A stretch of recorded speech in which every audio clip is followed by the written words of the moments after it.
Today we're beginning a two-part exploration of the richness of Austin's religious history through slides and stories. Stay with us for Austin Faith Dialogue. Austin Faith Dialogue, at the crossroads of religion and life, a series highlighting the cultural and social interactions between the worshiping and religious communities in and around the capital city. Austin Faith Dialogue is brought to you by the Austin Metropolitan Ministries in cooperation with KXAN. Join us now in Austin Faith Dialogue.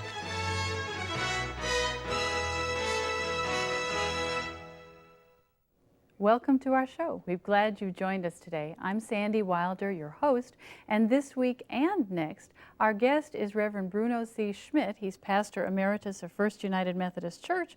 We're glad you've joined us to tell us some stories about Austin's religious history. I would like to begin with the story about the very first picture we have, and that is of a mission in East Texas. This was photographed from a book written by, or published by Mrs. John B. Godfrey, and she had various different ones to write the different chapters. And this one is about the mission now in San Antonio called San Francisco de la Espada. But at first, this goes back to this story. La Salle in 1685 mistook Matagorda Bay for the mouth of the Mississippi. And he came on shore, and wasn't long there was a mutiny, and he lost his life, and that was the end of that. But it had upset the Spaniards that the French had come into their territory, and so they set up all kinds of a number of outposts and missions in what we now speak of as East Texas. And there was this one mission that was established near a little place called Weeches today, and it was called San Francisco de los Tejas. And they operated that for some time. That was started in about 1690. And they continued to operate there until about 1721, and they moved it across the Neches River over to another place that today is known as Alto. And there is still a replica of that old mission there for tourist purposes, I'm sure. And they operated there, and yet the Indians that were in that part of the country were nomadic, somewhat unpredictable. They were not as settled as the Indians in Mexico, and so they decided to move it to another place near a first base. Our map, which is our next slide, will show something about this, and we can tell you a little bit more. The first was at Weeches, as you can see, and then it was moved into the next county as it is organized today, and they continued there until in 1730 they decided maybe they better get a little bit closer to home base. And so they moved it down to a location in our own Travis County that we know as Zilka Park, and close to the powerful springs of Barton Springs. And there they operated for 1 year. And here is really where the relevance of this mission to our county and our community comes into play. They were here only 1 year. In 1731, they moved down to San Antonio, where this mission now is known as San Francisco de la Espada. Mm-hmm. And it was, of course, the beginning of the Roman Catholic Church and its work, you might say, because after all, the government of Spain and the government of Mexico had as their official religion the Roman Catholic Church.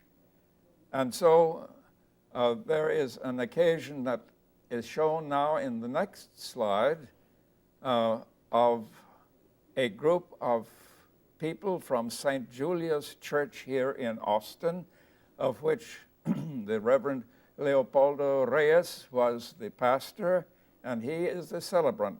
I wish that I had had a flash to make that a little bit brighter, but we can see the man to the right there who is celebrating with his robe on, and he's carrying on with the ritual prayers and other statements that are made for this occasion. Then after he got through with that, then he went around. This was at the Hornsby Bend Cemetery, and he went around to the different graves that were going to be decorated and sprinkled holy water on them. And the next picture that we now have will show a family decorating the grave of one of their ancestors. They spoke of this at that time as El Dia de los Difuntos. It could perhaps also have been rendered El Dia de los Muertos. But at any rate, All Souls Day, we would call it, and there are such celebrations as all of us tend to keep in that part of the year where we remember those who have gone on in the year preceding. But here is this family decorating the grave of an ancestor. These were the people that were here first as far as the representation of Christian religion, which was as expressed by the Roman Catholic Church. Now then, our continuing slides would show us some things. This is a picture of the very first Roman Catholic church that was ever built in Austin. It was known as St. Patrick's, and it was erected in 1852, the same year that our old capitol was built, which later burnt down. If you look at this picture closely, you can see over on the left-hand side there is our new capitol. It was still standing there. But then in a later year, I think it was 1859, this church was dismantled, and Father Felton led in the building of what became St. Mary's Cathedral. And that, as you may see in the next slide, is shown here. It was dedicated. As you see it there, though, it does not have yet the steeple. That was added later. And it became the center of the Austin Diocese, which involves some 30 different counties here in our state, and which are supervised by the bishop, who has his chair at that's what, after all, cathedral means. It's the chair church of the bishop. And but the chancery is in a building north of the Capitol at, I believe it, at 16th and North Congress. And if you will, let us have that slide.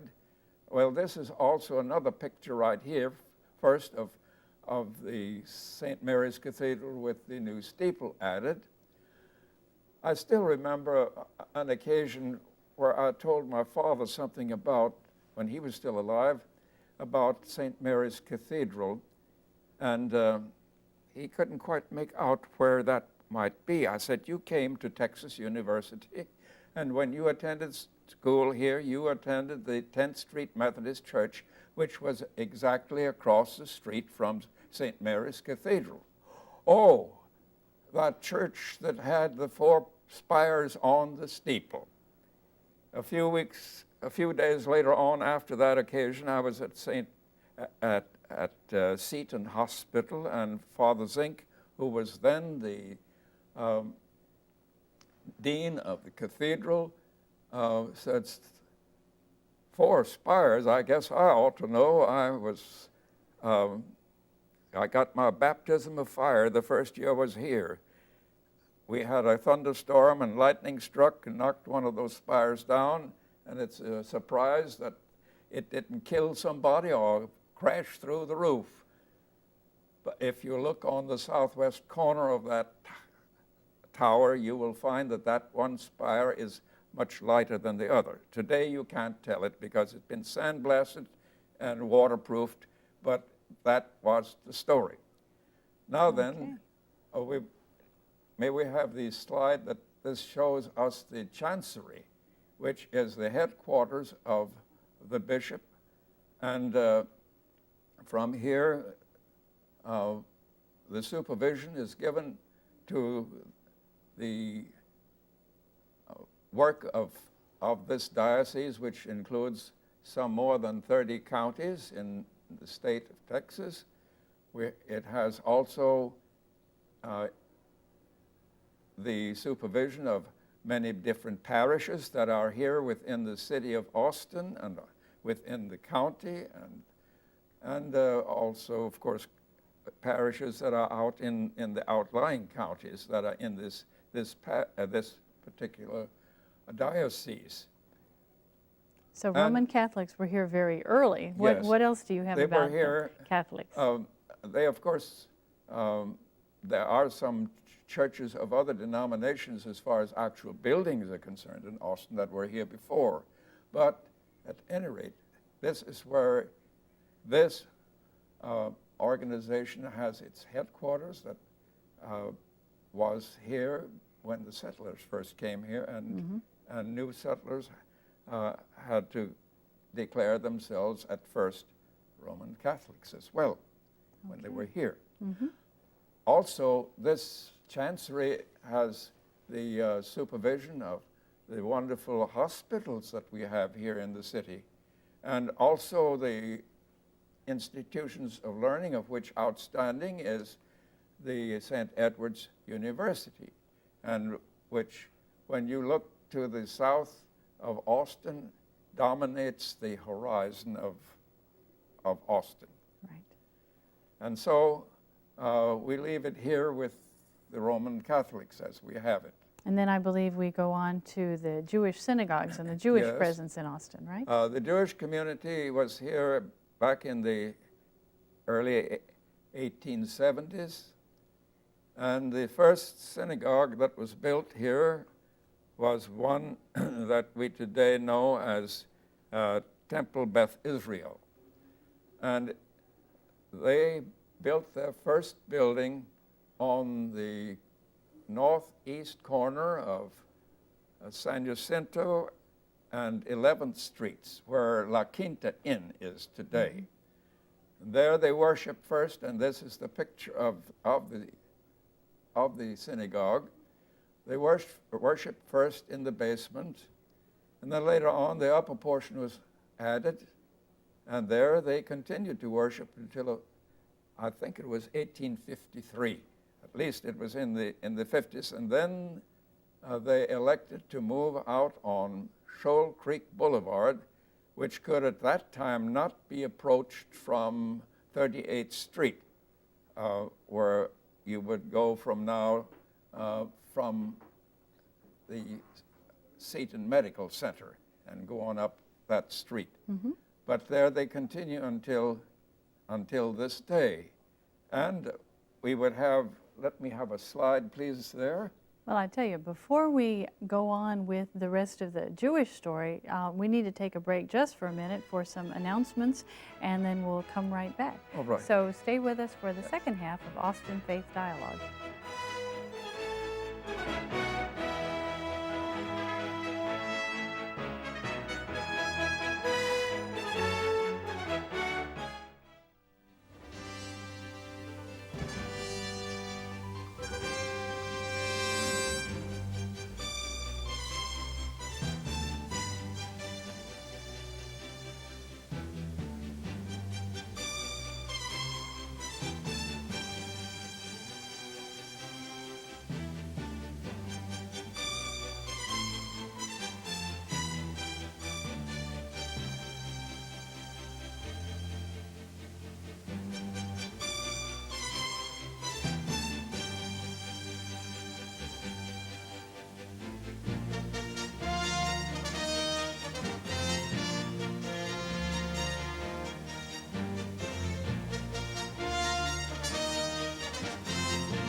We're glad you stayed with us for Austin Faith Dialogue, the first of a two-part series on Austin's religious history.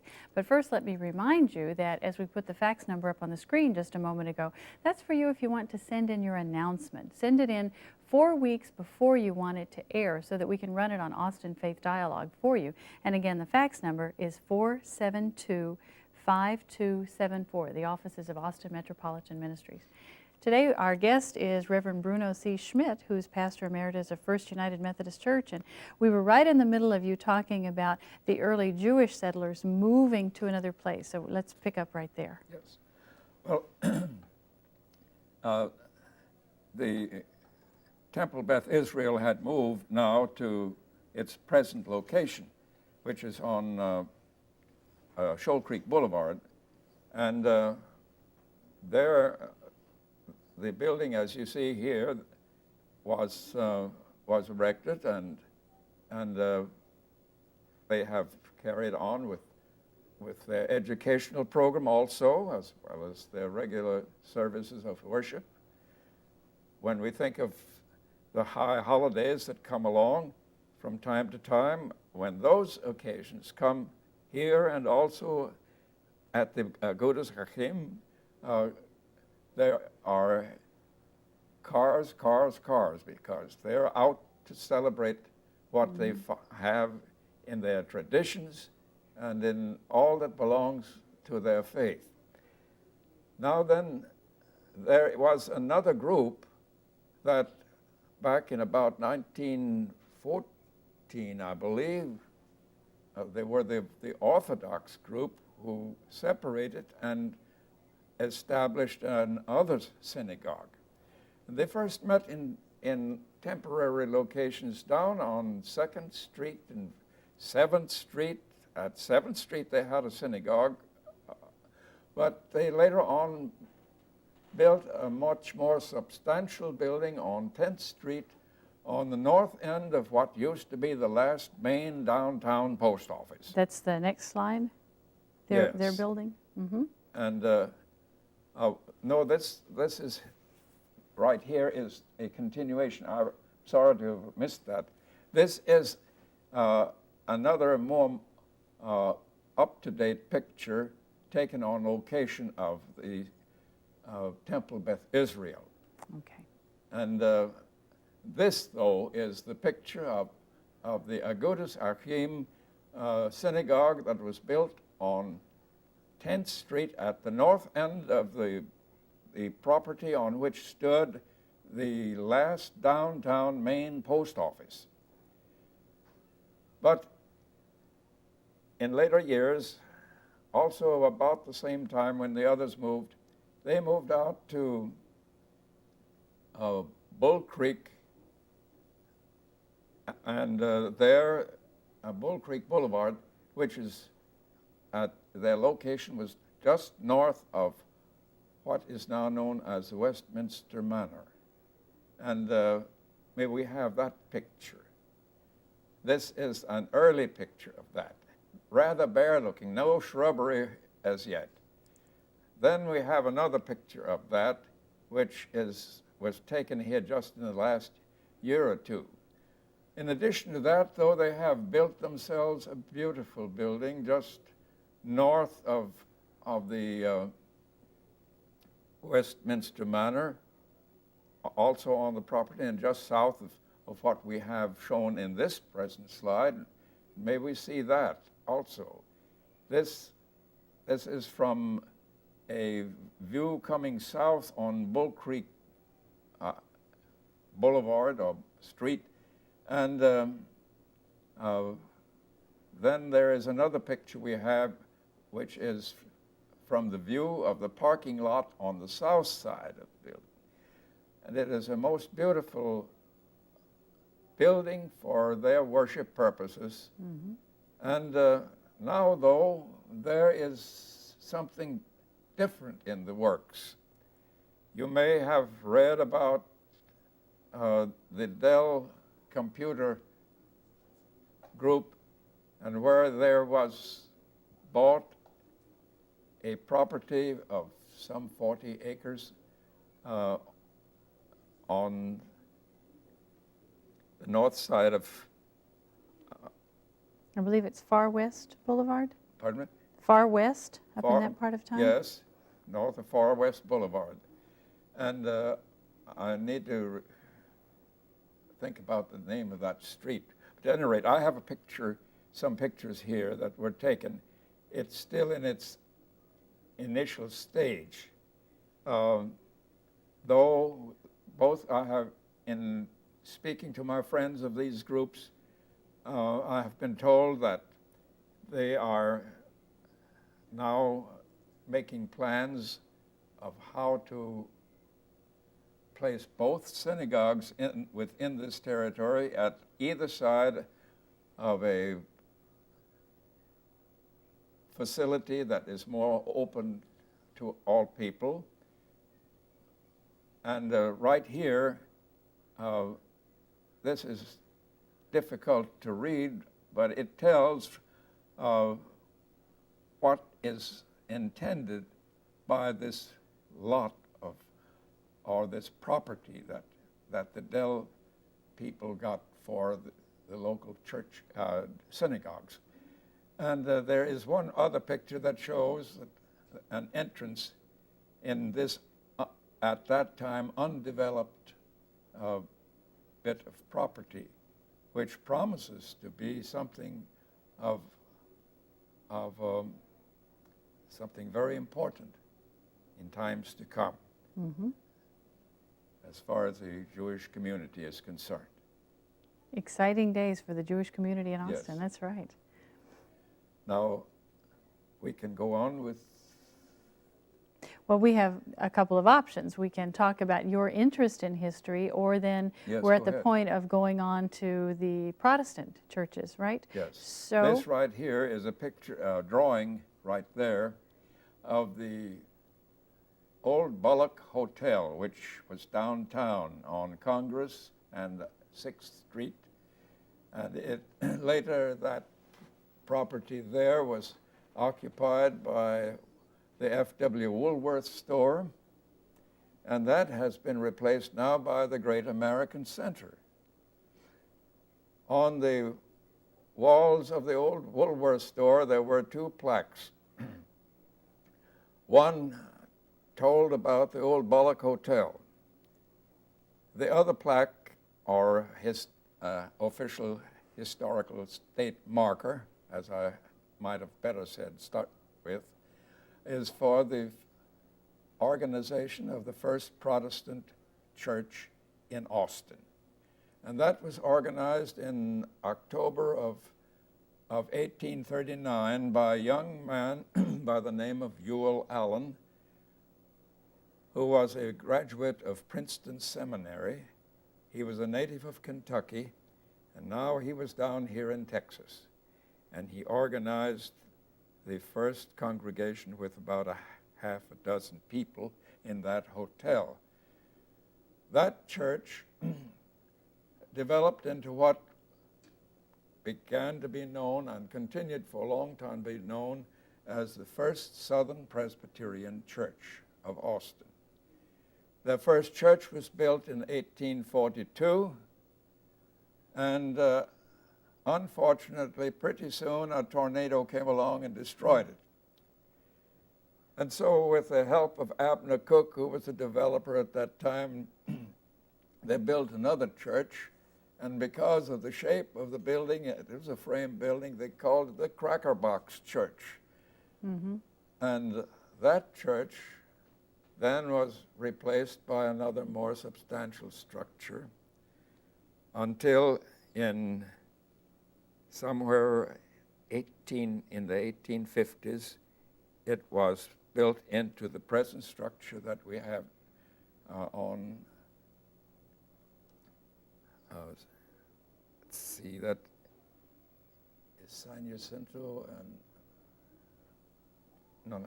yes. What's the name of that street yet? well, what do we have a slide of next? Do we have a slide of that particular building? Yes, I do have a slide. This is that earlier, their first more substantial church, a stone building. And then the other one that replaced it is this one that is on 8th Street, and I believe that is San Jacinto. Okay. Goes on north from there. All right. So we have it downtown, perhaps 8th Street in Colorado? Colorado. Thank you. All right. And it is now having a different name. There was a merger that took place within the Presbyterian groups, some in recent years, and the First Presbyterian Church USA chose to keep the name First. And so this now is known as the Central Presbyterian Church, which was once known as Old First Southern. All right. We have time, a couple more minutes left, perhaps time for one more. Well, this slide that we have right now is the picture of the First Presbyterian Church USA. And it was on the northeast corner of the intersection of Lavaca and 7th Street. And there it stood until it was the Presbyterian group that developed the what is now known as Westminster Manor, and it was under their jurisdiction, and they had their church moved then just north of that manor. And that is the next slide, if you would please. And that, I took a picture of that myself. It has since been demolished, that particular building. But it was then north of the Westminster Manor. After that, a move was made out to 8001 Mesa Drive up in northwest Austin, up in that particular part of the city. And unfortunately, we're going to have to leave a cliffhanger with the Presbyterians this week, but come back next week. Yes. Thank you, Bruno, for being here. And thank you all for joining us on this first part of Austin's Religious History on Austin Faith Dialogue. We'll look forward to seeing you again here next week.